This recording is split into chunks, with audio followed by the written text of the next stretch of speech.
Okay, வணக்கம். நாங்கள் எங்களுடைய அடுத்த வீடியோவில் நாங்கள் சந்திக்கிறோம். இந்த வீடியோவில் நான் உங்களுக்கு ஒரு தசம எண்ணெய், அதாவது அடிப்பெருமானம் 10 கொண்ட ஒரு எண்ணினை எவ்வாறு நாங்கள் 11 எண்ணாக, அதாவது அடிப்பெருமானம் 16க்கு நாங்கள் எவ்வாறு மாற்றுவது என்பது தொடர்பாகத்தான் நான் இந்த வீடியோவில் உங்களுக்கு நான் கற்பிக்க போறேன்.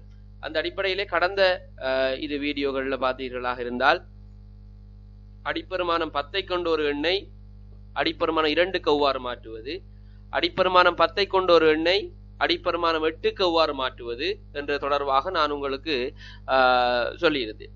இதுல நாங்கள் 16க்கு எவ்வாறு மாற்றுவது என்பதை நாங்கள் பார்ப்போம். இந்த அடிப்படையில் பார்த்தீர்களாக இருந்தால் ஒரு 11 எண்ணெய், அதாவது அடிப்பெருமானம் 10 கொண்ட ஒரு எண்ணை 11 எண்ணாக எவ்வாறு மாற்றல். அதற்காக நாங்கள் செய்ய வேண்டியது 11 எண்ணினுடைய அடிப்பெருமானமான 16னால் 11 எண்ணை நாங்கள் ஏற்கனவே பிரித்ததை போன்று நாங்கள் இங்கு பிரிக்க வேண்டும். அந்த அடிப்படையிலே பார்த்தீர்களாக இருந்தால் நான் முதலாவது உதாரணம் ஒன்று 123. இந்த 123 என்கின்ற இந்த அடிப்பெருமானம் 10 கொண்ட ஒரு 11 அல்லது தசம எண்ணினை நாங்கள் எவ்வாறு 11 எண்ணுக்கு மாற்றுவது என்று பார்ப்போம். இதற்கு நாங்கள் செய்ய வேண்டியது இந்த 123 என்ற 11 எண்ணினை 16ஆல் வகுக்க வேண்டும். அவ்வாறு 16ஆல் வகுக்கின்ற போது ரைட், இங்கே பாருங்கள், சாதாரணமாக இதற்கு முன்னர் நீங்கள் 2ஆல் வகுத்தீர்கள், 8ஆல் வகுத்தீர்கள். அதுல உங்களுக்கு ஒரு பிரச்சனையும் இருக்குல்ல. நோமலாக 2ஆம் வாய்ப்பாடு 8ஆம் வாய்ப்பாடு எல்லாம் உங்களுக்கு தெரியும்.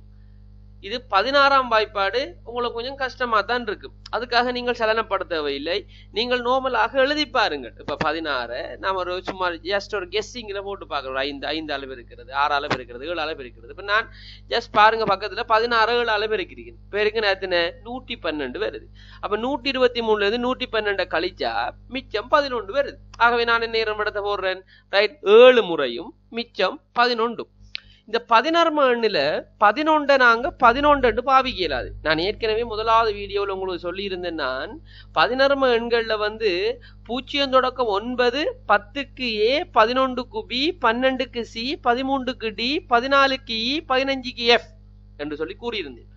இங்க 11 எண் கேள்வி வார நேரம் நீங்க எங்கனான ஒரு இடத்துல பக்கத்துல நீங்க என்ன செஞ்சிடணும், நீங்க அதை எழுதி வச்சிடணும். சரியோ, எழுதி போட்டுதான் நீங்க கேள்வியை செய்ய போகணும். இந்த 11 எண் உங்களுக்கு வந்தால் 11 எண் உங்களுக்கு வந்தால் சரியோ, ரைட். ஆகவே 7 முறையும் 11. இங்க 7 நான் 16ஆல பிரிக்க முடியாது. ஆகவே அவ்வளவுதான் விடை. இங்க விடை பாருங்கள், 7B அடி 16. அப்ப 10 விட அதிகமாக வருகின்ற போது 11 எண்ணுக்கு நீங்கள் அந்த எண் பெருமானத்தை போட முடியாது. அந்த எண் பெருமானத்துக்குரிய ஆங்கில எழுத்து இருக்கின்றது. அந்த ஆங்கில எழுத்தை தான் நான் உங்களுக்கு நீங்கள் போட வேணும். இதை எவ்வாறு போடுவது என்பது தொடர்பாக நான் முதலாவது வீடியோவில் சொல்லியிருக்கிறேன். அந்த வீடியோ பார்த்துக்கொள்ளுங்க. ரைட், சரி. இப்ப இரண்டாவது உதாரணத்தை பார்ப்போம். நாங்கள் 477. இந்த 477 என்ற எண்ணை நான் 16ஆல் பிரிக்கின்ற போது எனக்கு 29ம் மிகுதி 13ம் கிடைக்கின்றது. இந்த 13க்கு நான் பிரேக்கெட்டுக்குள்ள D என்று போட்டு காட்டியிருக்கிறேன். சரியோ, ரைட். இந்த 29ஐ நான் 16ஆல் பிரிக்கிறேன். பிரிக்கிற நேரம் ஒரு முறையும் எனக்கு மிச்சம் 13ம் கிடைக்கின்றது. ஆகவே விட எனக்கு 1 13 13 இல்லை. 1 D அடி 16. 1 D அடி 16. இவ்வாறு தான் நீங்கள் போட வேணும். நான் விடை எவ்வாறு எழுதிக்கிறேன் என்பதை கவனமாக கவனியுங்கள். சிலர் நேரம் என்ன சொன்னா 1 பக்கத்துல 13 பிரேக்கெட்டுக்குள்ள D, பக்கத்துல 13 D, அப்படி போடக்கூடாது. நான் மேல உங்களுக்கு அந்த ரெட் கலர்ல காட்டியிருக்கிறது என்னன்னு சொல்லி பாத்தீங்கன்னா உங்களுக்கு விளங்கணும் பண்றதுக்காகத்தான் 13 நான் D என்று போட்டு காட்டிக்கிறேன். சரியோ, விடையில நீங்கள் அந்த D என்றதை தான் பாவிக்கணும், 13ன்றதை பாவிக்க கூடாது. ரைட், சரி. அடுத்ததுக்குள்ள போவோம். நாங்கள் இவ்வாறுதான் ஒரு 11 எண்ணை ஒரு 11 எண்ணை நீங்கள் 11 எண்ணாக மாற்றுவது.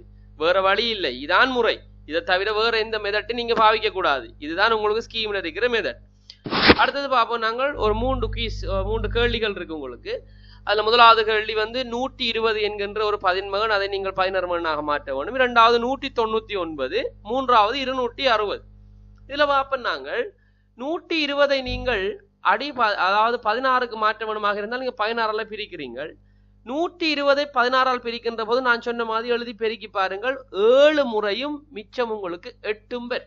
அதாவது 7 தர 16 112, மிச்சம் 8 பேர். அவ்வளவுதான். இதை இனி நீங்கள் பிரிக்க முடியாது. ஆகவே விடை 7 8 அடி 16 என்பது உங்களுக்குரிய விடையாக வரும். 7 8 அடி 16 என்பது உங்களுக்குரிய விடையாக வரும். அடுத்தது பாருங்கள் 199. இந்த 199 என்பதனை நீங்கள் 16 எண்ணுக்கு மாற்ற வேண்டுமாக இருந்தால் நீங்கள் 16ஆல் பிரிக்க வேண்டும். அவ்வாறு பிரிக்கின்ற போது நான் எப்படி பிரிக்கணும் அதே மாதிரி பிரியுங்கள். 12 முறைமையும் உங்களுக்கு மிகுதி 7 கிடைக்கும். இப்ப விடைய நீங்க 12 7 என்று எழுத முடியாது. நான் சொல்லி இருக்கேன் என்ன ஏற்கனவே 12 10 10லிருந்து அங்கால ஆங்கில எழுத்து 15 வரைக்கும். ஆகவே 12க்கு என்ன சி, 12க்கு என்ன சி. ஆகவே விடை என்ன C7 அடி 16. C7 அடி 16 பாத்தீங்களா? ரைட். அது எங்க வந்தாலும் சரிதான், நீங்க என்ன செய்யக்கூடாது, அந்த 10 விட அதிகமாக வருகின்ற போது நீங்கள் அதுக்கு பதிலாக நீங்கள் ரைட் அந்த ஆங்கில எழுத்தை தான் 10க்கு A இலிருந்து அங்கால உங்களுக்கு F வரைக்கும் இருக்கிறது, அதைத்தான் நீங்கள் பயன்படுத்தணும். அந்த எண்களை பயன்படுத்தியவர்களாக இருந்தால் உங்களுக்கு விடை பிழை. இதுக்கு நீங்கள் 12 7 என்று போட்டிருந்தால் பிழை. விடை C7.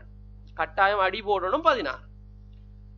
அடுத்து பாருங்கள் 260. இந்த 260 என்கின்ற எண்ணை நாங்கள் அடிப்பெருமானம் 16க்கு மாற்ற போகிறோம். அதுக்காக நான் 16ஆல நான் இதை பிரிக்கின்றேன்.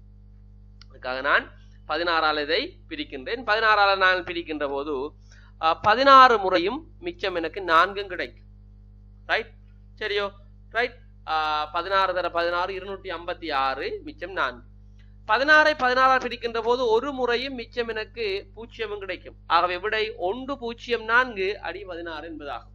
104 அடி 16 என்பதாகும். ஆகவே இந்த 16 எண்ணுக்கு மாற்றுறது கூட குறைய நீங்கள் சலனப்பட தேவையில்லை.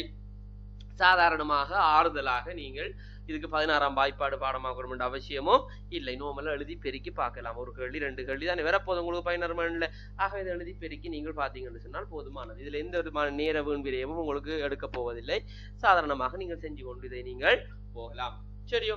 Right, okay, thank you. நாங்கள் அடுத்த வீடியோவில் இன்னும் சில எண்முறைமைகளை எவ்வாறு மாற்றுவது என்பது தொடர்பாக நாங்கள் கற்போம்.